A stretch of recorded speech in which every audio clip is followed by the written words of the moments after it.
Hello and welcome to The Wrap, thanks to Coates. I'm Laura Spurway. Kate McCarthy, unfortunately, is in the sick bay this week, so sub-activated Gemma Bastiani, the AFL's own Gemma Bastiani, is here. Hello, Gem. Hello, I'm excited to be here. Great to have you here. Two rookies.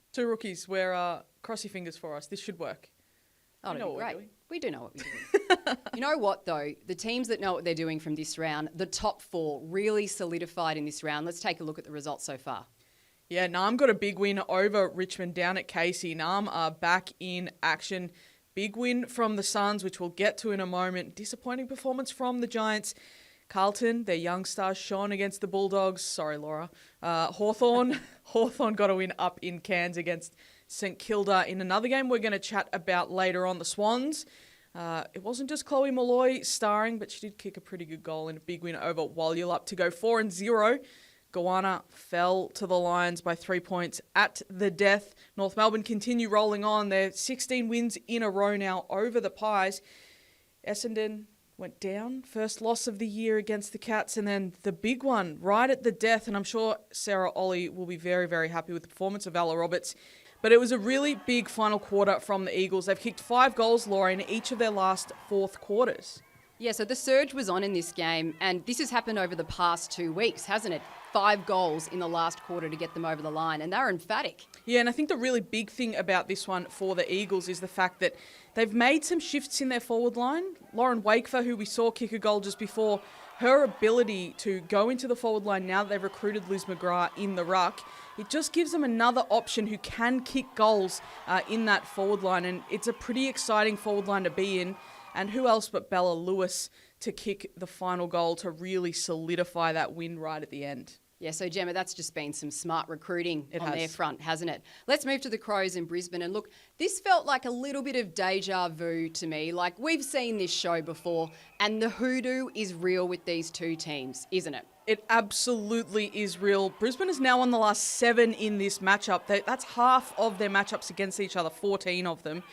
It was a bit of deja vu. The reason we say that is because when they played last year, there was a controversial free kick right at the end. Taylor Smith, kick from the goal square, goal, wins the game, and that's exactly what happened in this one. But it means that they're 2-2 now. It's a very different story than it was if they were 1-3, the Lions. So we've talked about this matchup as being like a clash of the Titans every time in AFLW. But as you say, they've steadied a bit at 2-2. So are they clawing back some ground when we've been worried about them to start the season?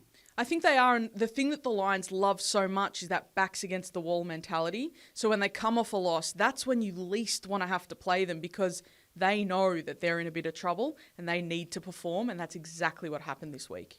So we've moved to Windy Hill now, and geez, what a relief for the Bombers. A good win for them, their first win of the season. They're off the mark, but they dropped the captain, Meg McDonald. What happens from here, Jem? It's a really interesting one because Meg Mac gets dropped. Should she have continued the captaincy this year is probably the question a lot of people were asking when this happened. She actually chose to present her essential replacement in the side, Lexi Gregor, with her Guernsey prior to this game. So it's a really strange position to be in for Meg Mac. She'll obviously continue to fight and get back into that side, but I guess the positive thing for the Cats is they've got young players who can step up and do this job. Claudia Gunjaka was also a late out in this game. So that's the 2 regular key backs for the Cats not in the side, and they still get their first win of the season. The other thing we talk about when these two teams meet is the battle of the Prespakis sisters, both guns in their own rights. And Jem, you've crunched the numbers. Well, I was going to ask you which Prespakis are you taking? I'm taking Georgie. Yeah, and so am I. And the reason why we're taking Georgie, no shade on Maddie, but it's Georgie's ability to move the ball into attack. So from a clearance, her ability to take the ball forward, get it into an attacking position, and actually do damage on the scoreboard. So she is a noted goal kicker herself, kicked 2 goals in this game. But when she clears the ball, she's actually such a metres gained player. So that ability to shift from the mire of stoppage, which we know in AFLW can get a little bit bogged down at times and repeat stoppages are quite prominent. That ability to actually clear the space, get the ball into an attacking position and do damage on the scoreboard rather than just you get a clearance and it's just a dinky little hand pass out and then you have another stoppage. So that's what we love about Georgie. She's at her absolute best this year. You saw her in the preseason and you liked what you saw, but this is the first time you've seen in the season, right? Yeah, I've been waiting for it. I saw her in the preseason. I was thinking she is going to go off this year, and it's been great to see that today. Speaking of box office, well, the Sydney Swans, they've been one of those teams this year, haven't they? They got the job done again with a third quarter blitz over Fremantle. It's the forward line midfield rotation that the Swans have really enhanced this year.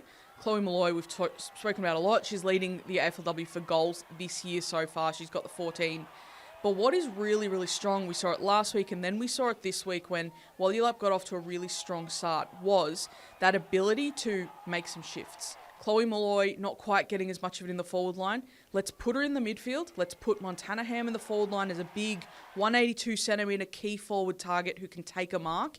Those little shifts have just allowed them to work themselves back into games when they haven't been able to do that in the past. This isn't the Swans of the past that we've seen before.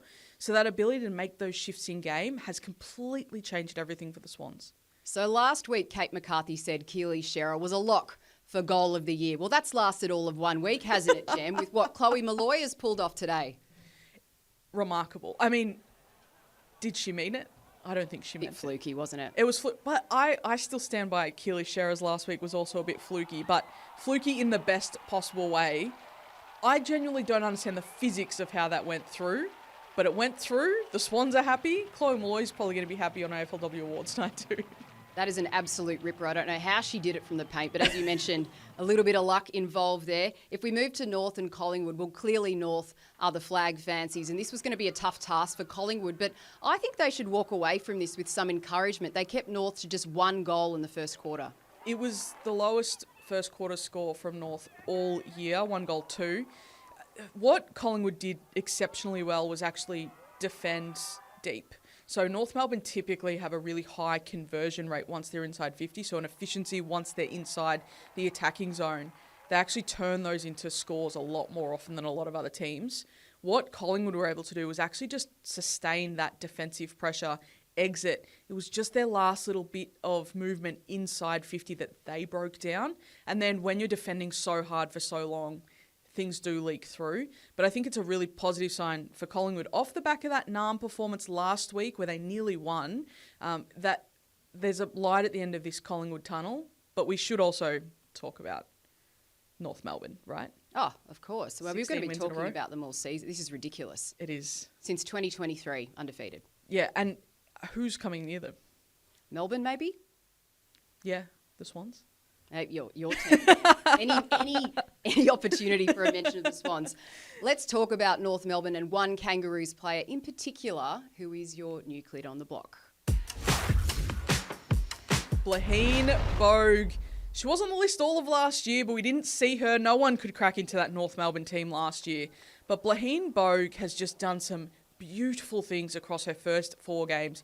She's kicked 8 goals, which is the equal most at the Roos so far this year as well, alongside Jasmine Garner, who obviously didn't play in this one.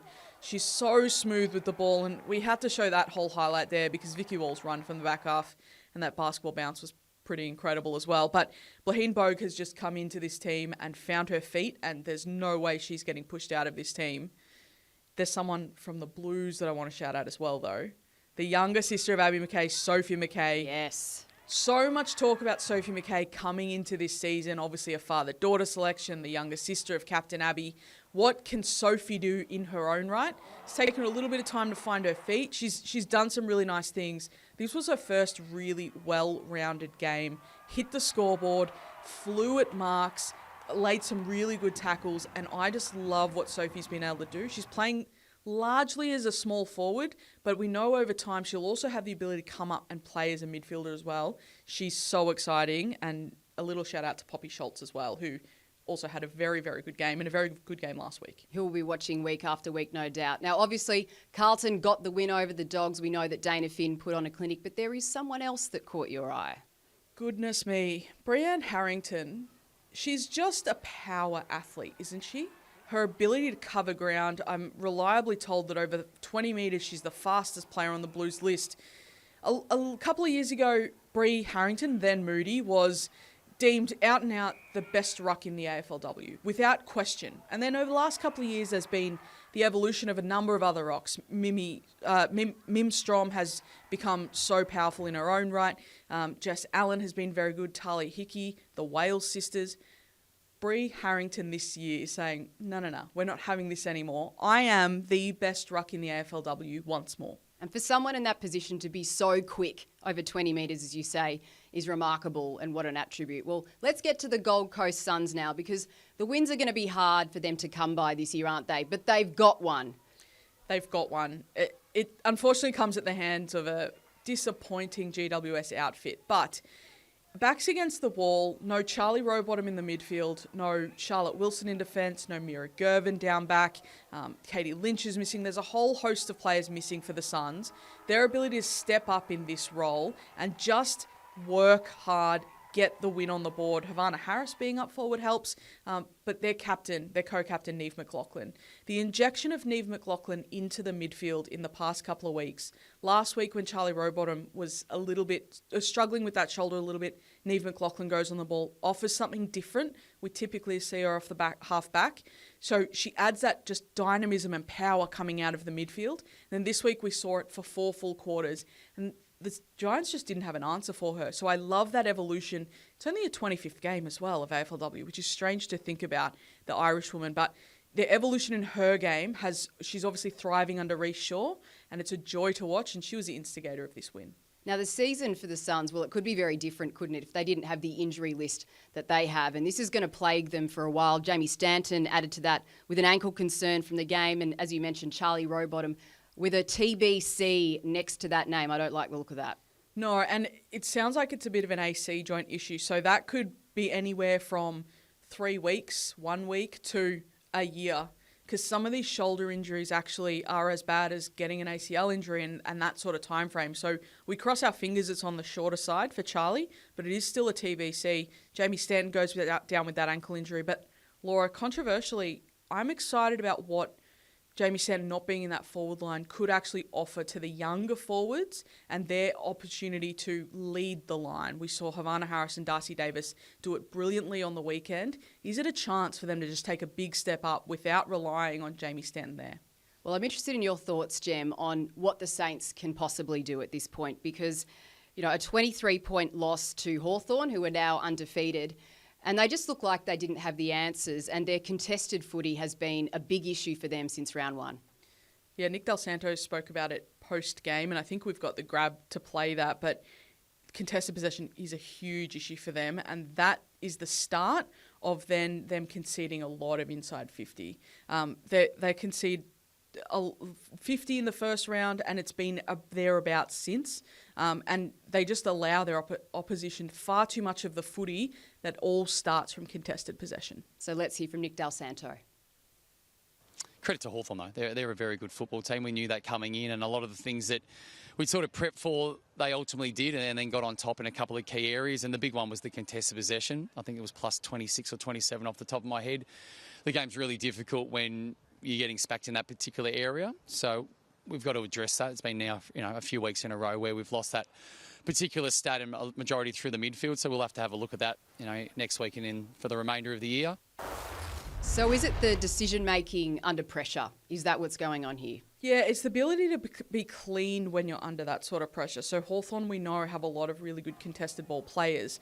But it's not just against Hawthorn. These are obviously some highlights against the Hawks on the weekend. But just that inability to remain composed when it's in tight and things are tough. And a lot of trailing opposition players around that ball as well. So they've become second to the ball too often.